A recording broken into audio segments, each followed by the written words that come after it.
There are books that disappear because people forget them. And then there are books that never truly disappear at all. They survive in fragments, in old languages, in desert caves, in the memory of ancient churches, and in the questions people keep asking long after empires have fallen. The Book of Enoch is one of those books. It speaks of angels who crossed a forbidden line. It speaks of knowledge humanity was never meant to receive. It speaks of giants before the flood, judgment from heaven, and a man who walked with God so closely that he did not die like other men. And yet, when most people open their Bible today, the Book of Enoch is not there. So the question is not simply, was this book removed?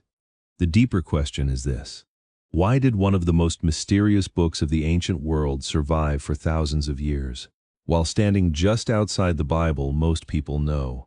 To understand that, we have to begin with a man who appears in Genesis for only a moment. His name was Enoch. Genesis does not give us a long biography of him.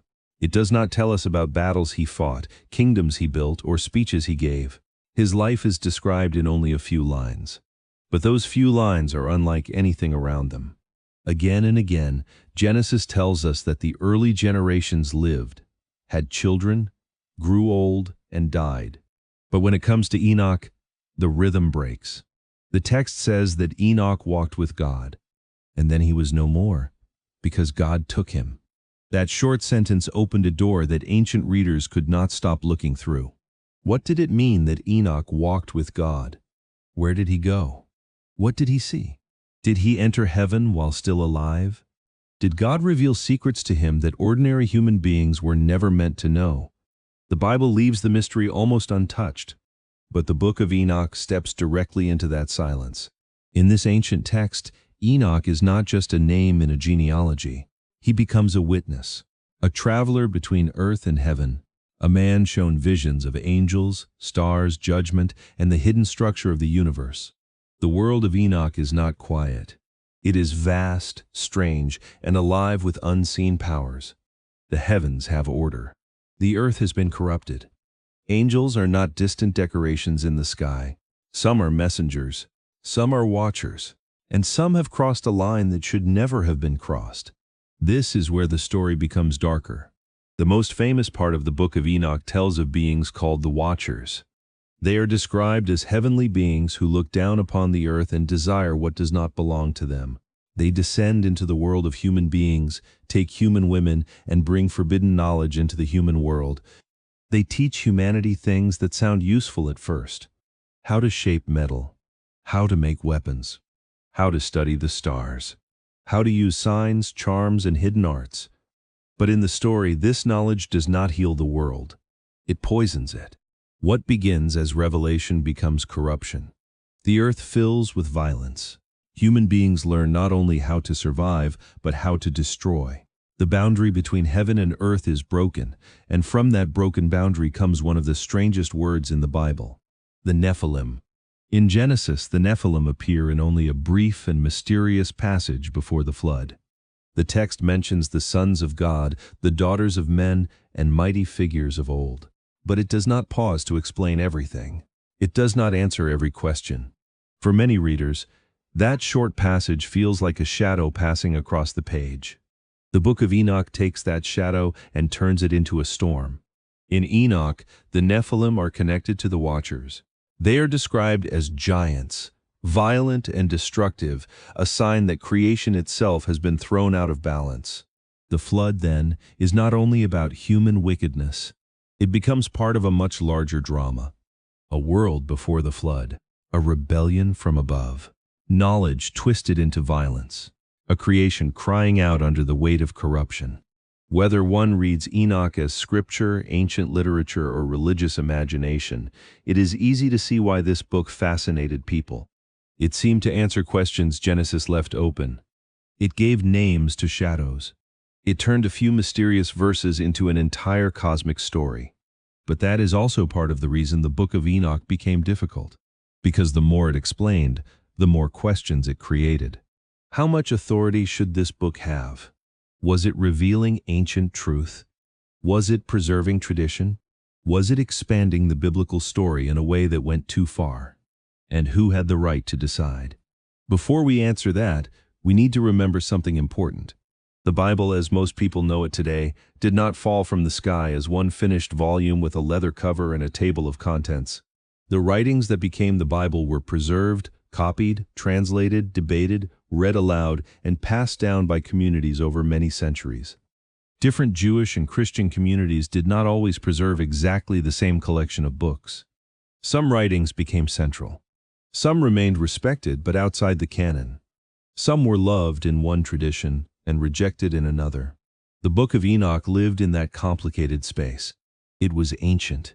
It was influential. It was known. But for most Jewish and Christian traditions, it did not become part of the final collection of Scripture. That is why saying Enoch was removed from the Bible is too simple. For most traditions, it was not so much removed from a finished Bible as it was never finally included. But the feeling behind the question is understandable. Because Enoch does not feel like a random lost book. It feels close. It feels as if it stands near the doorway of the Bible, close enough for its shadow to fall across the pages. And nowhere is that more obvious than in the New Testament. In the short letter of Jude, there is a prophecy attributed to Enoch, the seventh from Adam. The words are remarkably close to a passage known from 1 Enoch. For many readers, this is the moment that changes everything. If a New Testament writer knew a tradition from Enoch, then why is Enoch not in the Bible? But ancient writing is not always that simple.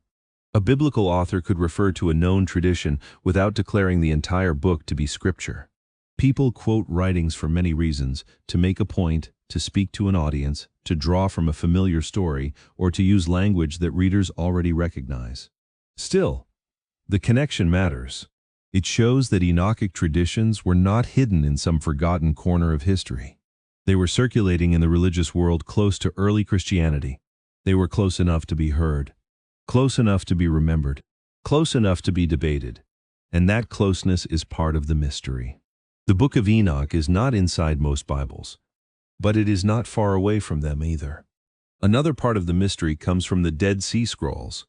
In the caves near Qumran, among some of the most important manuscript discoveries of the modern age, fragments connected to Enochic writings were found in Aramaic. That discovery matters because it proves that these traditions were not a medieval invention and not a modern fantasy. They belonged to the ancient Jewish world. They were copied, preserved, and read by people living in the centuries around the time when the world of early Judaism and early Christianity was taking shape. Imagine that for a moment. A desert cave, broken jars, fragments of parchment, words that had slept in darkness for nearly 2,000 years. And among them, traces of Enoch. Not the whole story in perfect condition. Not a simple answer to every question, but enough to show that the Book of Enoch had deep roots in the ancient world. The book had not simply appeared out of nowhere. It had a history. It had readers. It had a place in the imagination of people who were thinking deeply about angels, judgment, evil, and the fate of the world. So why did most traditions leave it out? There is no single reason that explains everything. But there are several reasons that help us understand. One reason is authorship. The book carries the name of Enoch, a figure who lived before the flood. But most scholars understand the text as a later work written in the name of an ancient figure. In the ancient world, that kind of writing was not unusual.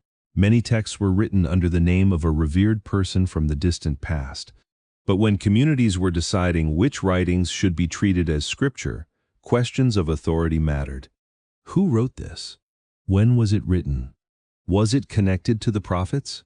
Was it received broadly by the worshiping community? Was it consistent with the faith being handed down? For many communities, Enoch did not pass that final test. Another reason is theology. The Book of Enoch gives a rich and dramatic picture of angels, fallen beings, heavenly judgment, and the origin of evil. For some readers, that made it powerful. For others, it may have made the book feel too speculative. The Bible often leaves some mysteries unresolved. Enoch rushes into them. It names, it describes, it expands. It gives detail after detail. That can be fascinating, but it can also be dangerous. Because the more a text explains the unseen world, the more influence it can have over how people imagine God, evil, angels, demons, and judgment. For communities trying to define the boundaries of Scripture, that mattered. A book could be ancient and still not be canonical. A book could be useful and still not be Scripture. A book could be fascinating and still be left outside. But here is the part many people miss. The Book of Enoch did not disappear everywhere. In the Ethiopian Orthodox Tewahedo tradition, Enoch was preserved as part of the biblical canon. That fact changes the entire story, because it means Enoch is not simply a lost book. It is a preserved book. For most Christians, it stands outside the Bible. But for Ethiopian Orthodox Christians, it belongs to a sacred tradition that kept it alive when much of the rest of the Christian world did not. This is why the phrase missing from most Bibles is more accurate than removed from the Bible, because the story is not the same everywhere. In one part of the Christian world, Enoch survived not as a curiosity, not only as a scholar's text, but as Scripture. And that survival is remarkable. Think about how many ancient writings were lost completely. How many names disappeared? How many scrolls turned to dust? How many libraries burned? How many books are known to us only because another writer mentioned them once? But Enoch survived. In fragments, in translations, in ancient memory, in Ethiopia, in modern study, and now in the curiosity of millions of people who hear about the Watchers, the Nephilim, and the book that most Bibles do not contain. Maybe that is why the Book of Enoch continues to hold such power. It lives in the space between the known and the unknown. It is close enough to Genesis to feel connected, close enough to Jude to feel important, ancient enough to be taken seriously, strange enough to feel forbidden, and mysterious enough that people keep coming back to it. But we should be careful. Mystery does not always mean conspiracy. Sometimes a mystery is not a secret someone hid from us. Sometimes it is the result of history being more complicated than we expected. The Book of Enoch was not accepted in most biblical canons, but it was not worthless.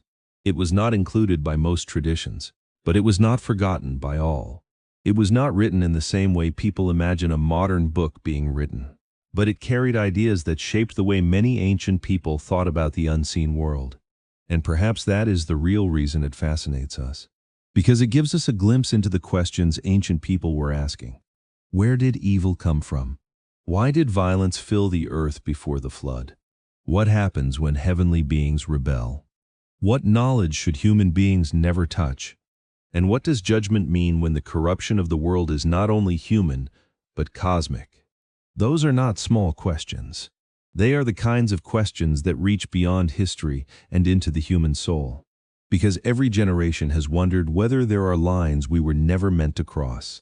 Every generation has seen knowledge used for both wisdom and destruction. Every generation has watched power corrupt what it was supposed to protect. The Book of Enoch tells an ancient version of that story. A story where the fall of the world begins not only with human weakness, but with forbidden desire, corrupted knowledge, and the breaking of sacred boundaries. That is why the book still feels alive. Not because everyone agrees on its authority, not because every tradition accepts it, but because its questions have never gone away. At the beginning of Genesis, Enoch is a man who walks with God and then vanishes. In the Book of Enoch, that vanished man becomes a witness to heaven's secrets. And in the history of the Bible, his book becomes something just as mysterious as the man himself. Not fully inside, not fully outside, rejected by many, preserved by some, forgotten for centuries by much of the world, rediscovered by readers who cannot stop asking why. So why is the Book of Enoch missing from most Bibles? Because the boundaries of Scripture were formed over time. Because different communities preserved different collections. Because questions of authorship, authority, theology, and tradition mattered. Because most Jewish and Christian traditions did not receive it as canonical Scripture. But the deeper answer is more human. The Book of Enoch is missing from most Bibles because history is not as clean as we imagine it to be. Sacred texts have journeys. Communities make decisions. Traditions remember differently. And sometimes, a book can stand outside the door and still shape the conversation inside. The Book of Enoch remains there at the edge of the Bible most people know. A book of angels and judgment, of giants and forbidden knowledge, of ancient caves, lost fragments, and living tradition. A book that was not accepted by most, but never truly disappeared. And maybe that is why people are still drawn to it. Because the mystery of Enoch is not only about why the book is missing, it is about why, after thousands of years, we are still searching for what it saw. In the next episode, we will open the darkest and most famous part of the story, the Watchers. Who were they? Why did they descend?